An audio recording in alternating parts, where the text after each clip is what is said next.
ada di Yahudi dan Nasrani betul-betul akan diterapkan di umat ini satu demi satu, semuanya lengkap, semuanya akan ditiru. Sehingga berbagai macam kemaksiatan, berbagai macam kesesatan yang ada di Yahudi dan Nasrani betul-betul akan ditiru oleh umat Islam ini shibran bi shibrin, sejengkal demi sejengkal. Setiap kali Yahudi sejengkal, sejauh sejengkal, umat Islam pun akan meniru sejengkal. Kalau mereka melangkah dalam kesesatannya sedira, satu hasta, maka umat Islam pun akan ikut di kesesatan mereka satu dhira. Inna Allah Rasulullah kabarkan demikian. Fenomena yang akan menimpa umat sepeninggal beliau sallallahu alaihi wasallam. Hatta law dakhalu juhra dabbin, seandainya umat Yahudi bikin ulah, yaitu menyusup masuk ke lubang biawak, lubang dob, antum tahu semuanya dob. Ini saya kali pun ikut iseng masuk lubang dob. Apa manfaatnya? Tapi hal yang tidak ada gunanya seperti itu akan ditiru juga oleh umat Islam. Bahkan waliyadzubillah, di dalam riwayat lain Rasulullah menyatakan, hatta law ata ahaduhum ummahu alaniyatan, seandainya orang Yahudi dan Nasrani ada dari mereka yang waliyadzubillah menyetubui ibunya di tengah jalan, niscaya kata Rasulullah di antara umatku akan ada yang meniru perbuatan tersebut. Subhanallah waliyadzubillah. Suatu kabar, suatu alam nubuwah, tanda kenabian Rasulullah SAW tentang apa yang akan dialami oleh umatnya, tentang apa yang akan dilakukan oleh umatnya di masa ke depan sepeninggal beliau SAW, yaitu umat ini menjadi umat yang membeu, meniru apapun yang dilakukan oleh Yahudi Nasrani akan ditiru satu persatu, semuanya akan ditiru plek, tidak ada bedanya, ditiru 100%, taklid buta. Ada sini riwayat oleh Imam Bukhari dan Muslim, sampai sedemikian rupanya. Nah, dikarenakan umat ini setelah dikabarkan akan meniru orang-orang sebelum kita, yaitu orang Yahudi dan Nasrani, padahal kita tahu umat Yahudi dan Nasrani agamanya telah dihapuskan oleh agama Islam. Agama Yahudi dan Nasrani telah dibatalkan, semuanya, seluruh syariatnya telah ditinggalkan oleh syariat Islam, sehingga tidak dibenarkan lagi untuk dijalankan. Dengan kata lain, orang yang menjalankan syariat Yahudi atau syariat Nasrani setelah diutusnya Rasulullah SAW, maka kemana akan dia pergi? Kemana dia akan dimasukkan Allah SWT? Tentu otomatis akan dimasukkan ke dalam neraka, waliyadzubillah. Sehingga seperti yang Rasulullah nyatakan dalam hadis lain, sataftariku hadhil ummah, umat ini akan terpecah belah ila 73 firqah, menjadi 73 golongan. Kemudian setelah itu apa? Kulluha finnar, semuanya masuk dalam neraka illa wahidah, kecuali satu firqah.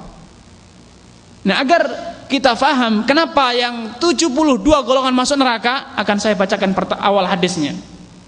Ini tadi saya bacakan akhir hadisnya. Awal hadisnya demikian. Rasul menyatakan iftaraqatil yahud ila 71 firqah. Yahudi telah terpecah belah sampai ke dalam 71 golongan. Waftaraqatin nasara ala 72 firqah. Dan orang Nasrani terpecah belah menjadi 72 golongan. Kemudian Rasulullah melanjutkan sabdanya dengan hadis tadi yang saya sebutkan, wasataftariku hadhil ummah, dan umat ini atau umatku akan terpecah belah menjadi 73 golongan. Artinya sejumlah perpecahan yang ada di Nasrani yaitu 72 plus 1 menjadi 73 golongan. Rasul menyatakan pada akhirnya kulluha finnar, seluruh golongan ini akan masuk neraka kecuali satu, illa wahidah. Tadi telah disebutkan bahwasanya umat ini akan meniru step by step, satu persatu yang ada di Yahudi dan Nasrani ditiru, semuanya letter-letter, tidak ada bedanya, 100% ditiru.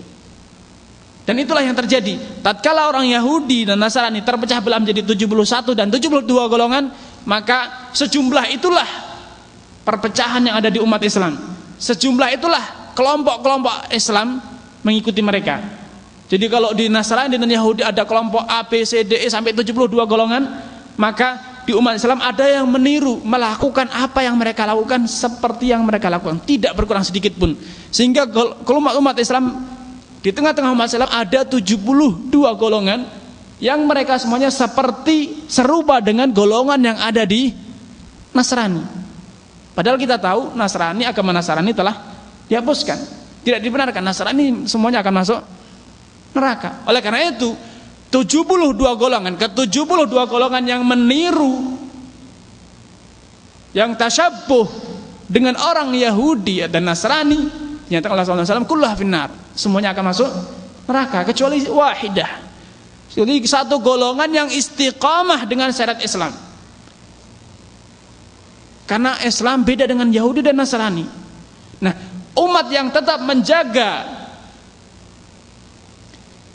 mempertahankan syariat Islam secara sempurna sehingga dia dalam keadaan menyelisihi seluruh golongan yang ada di Yahudi dan Nasrani, itulah yang umat dinyatakan Rasulullah SAW sebagai umat yang wahidah, umat yang selamat, satu-satunya umat yang selamat dari umat Islam ini.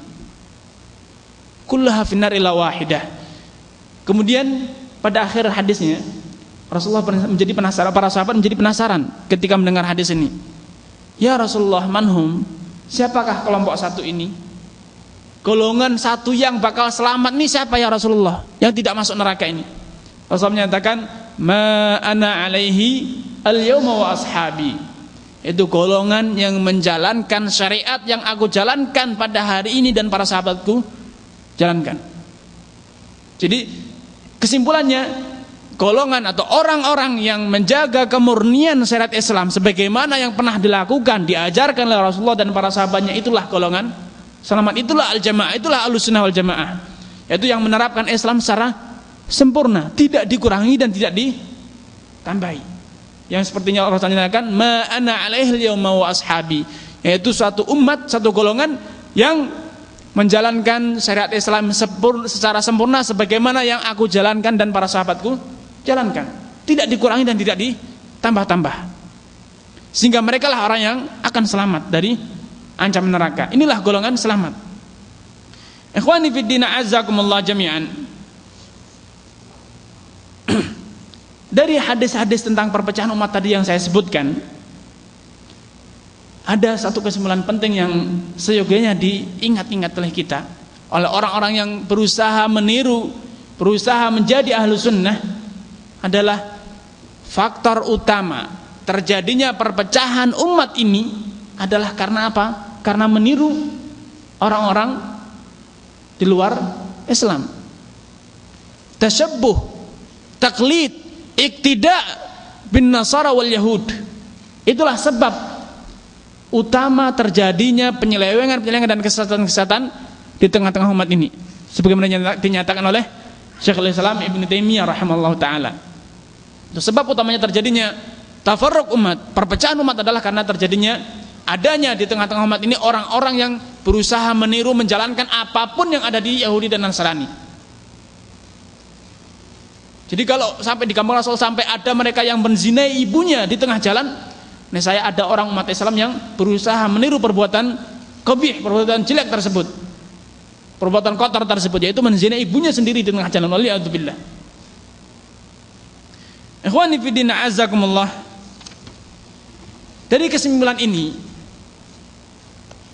kita nyatakan bahwasanya menjaga atau menjalankan, mengamalkan syariat Islam secara sempurna itu adalah satu-satunya cara, satu-satunya metode untuk selamat dari perpecahan, selamat dari ancaman neraka seperti yang dinyatakan Rasulullah tadi. Ikhwani fi din, azzakumullah. Karena waktu yang telah mendekati selesai, maka saya akan sebutkan beberapa kriteria utama Ahlus Sunnah wal Jamaah yang semoga ini merupakan pilar bagi kita untuk memperbaiki diri dan melangkah ke depan agar kita benar-benar menjadi Ahlus Sunnah wal Jamaah. Kriteria pertama Ahlus Sunnah wal Jamaah adalah orang-orang yang senantiasa menerapkan keadilan.